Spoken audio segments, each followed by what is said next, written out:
Como está a sua intimidade com Deus? Qual é o peso, o valor que você dá para o que Deus fala? Hoje quero conversar com você sobre consultar a Deus e obedecer o que Ele diz. Olá, eu sou Heber Juncker, sejam todos bem-vindos ao nosso canal e também ao nosso podcast no Spotify. Se você é novo aqui, te peço que se inscreva no nosso canal, assim poderá acompanhar todos os vídeos que eu tenho postado com palavras, devocionais e dicas que dou sobre a vida cristã, sobre ser discípulo do Senhor Jesus. E não se esqueça de ativar o sininho, assim toda vez que eu postar um novo vídeo, você também seja aí notificado. Mas vamos lá. A Bíblia diz, lá em 1 Crônicas, capítulo 14, versículos 14 até o 16, e tornou Davi a consultar a Deus, e disse-lhe Deus, ouvindo tu um ruído de marcha pelas copas das amoreiras, então sairás a peleja, porque Deus terá saído diante de ti. E fez Davi como Deus lhe ordenara, e feriram o exército dos filisteus. Normalmente, queridos, quando se fala do rei Davi, fala dos seus pecados, do assassinato, do adultério, da vitória sobre Golias, né? Então, e a gente vê ali as consequências dos seus atos, dos seus pecados, determinados pelo próprio Deus, sabe? Mas quero destacar aqui algo que ele fazia, a maioria das vezes, antes de agir, que era consultar Deus. Isso revelava o seu coração temente e submisso a Deus. Isso revelava o peso da palavra de Deus para a sua vida e para as suas decisões. Ele dava muita importância ao que Deus falava e obedecia a risco àquilo. Ele sabia que Deus cumpria suas palavras, suas promessas, e principalmente em relação às guerras, às batalhas. Hoje nós enfrentamos muitas batalhas na vida, né? Como, por exemplo, uma enfermidade na família, uma depressão, inclusive, creio que o isolamento social ainda irá desencadear outros conflitos dentro das pessoas, que teremos que abrir nossos olhos para agir corretamente, para não cair nessas batalhas, né? Sabe, queridos, a tendência das pessoas que estão vivendo em conflitos é buscar encontrar um lugar seguro, um porto seguro para fugir dessas batalhas. Mas ela não percebe que essa luta não é externa.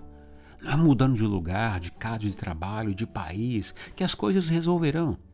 Olha o que o rei Salomão disse lá em Provérbios. Não é bom agir sem refletir, e o que se apressa com os seus pés erra o caminho. Provérbios 19, versículo 2, e ainda diz o seguinte, como uma cidade derrubada que não tem muros, assim é um homem que não pode conter o seu espírito. Provérbios 25, verso 28. Sabe, queridos, o cristão, como o templo do Espírito Santo, pode e deve depender do Senhor para tomar decisões, para controlar o seu ímpeto. A Bíblia diz que há um caminho que ao homem parece ser bom, mas seu fim é a morte.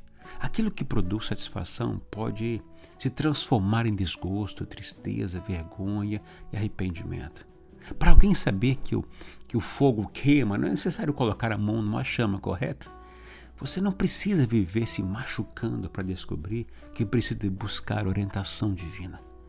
Nós aprendemos aqui com o rei Davi 3 coisas sobre consultar a Deus. Aqui no texto de 1 Crônicas capítulo 14. Primeiro deles, Davi se recusou a se mover até ter primeiro conversado com o Senhor. Observe que as palavras "e tornou Davi a consultar a Deus". Uau! Não era apenas algo que ele fazia ocasionalmente ou em momentos de crise, era algo que ele fazia regularmente. Então, antes de agir, seja para negociar algo, seja para comprar ou vender, seja para mudar ou não mudar, consulte ao Senhor, busque a Deus, não haja sem ter sua resposta. Segundo, Davi esperou até ouvir um certo som, um ruído de marcha pelas copas das amoreiras, diz o texto. Quanto mais íntimos de Deus, mais conhecemos seu modo de agir e de responder.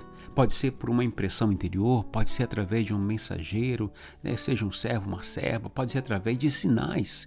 Enfim, com o tempo e com algumas avaliações, isso é possível discernir. Você pode não apenas saber o que Deus quer que você faça, mas Ele também criará desejo dentro de você, o desejo de fazê-lo, sabe? Paulo disse o seguinte aos Filipenses, Deus é o que opera em vós, tanto querer como efetuar segundo a sua boa vontade. Filipenses 2, verso 13. E 3. Davi foi sabendo que Deus estava indo à sua frente. Davi seguiu a orientação de Deus, sabendo que mesmo que tivesse obstáculos, que tivesse guerra, que tivesse que lutar, Sabe, ele as venceria porque Deus estava na frente, porque o Senhor era com ele. Ele tinha dado a sua palavra de vitória. A Bíblia diz: se alguém de vós tem falta de sabedoria, peça a Deus que a todos dá liberalmente. Tiago 1,5. A sabedoria de Deus é a capacidade de usar o conhecimento de modo a atender com sucesso aos desafios da vida. Sabe, entenda uma coisa: você pode adquirir conhecimento sim nos livros, na escola e até na vida, mas essa sabedoria é um dom de Deus. Só Ele te dá. É um presente para aqueles que pedem a Ele. Como sei que eu recebi a sabedoria? O Espírito Santo te ajudará a discernir o que fazer. Se tiver dúvida, não faça. Ele te mostrará o caminho certo. Mas a maior prova que você tem sabedoria de Deus será pelos frutos, pelo resultado. Você perceberá que deu certo. Aí você verá que a ideia não podia vir de você e veio de Deus. Você vai perceber por uma intuição, por uma impressão que aquilo é de Deus. Que nossas vidas sejam marcadas por consultar e confiar nas decisões de Deus. Amém? Se esse vídeo te abençoou, já deixe seu like aqui, deixe um comentário daquilo que Deus falou e chamou sua atenção aqui nesse texto, nesse vídeo. Amém? Que Deus te abençoe nesse dia.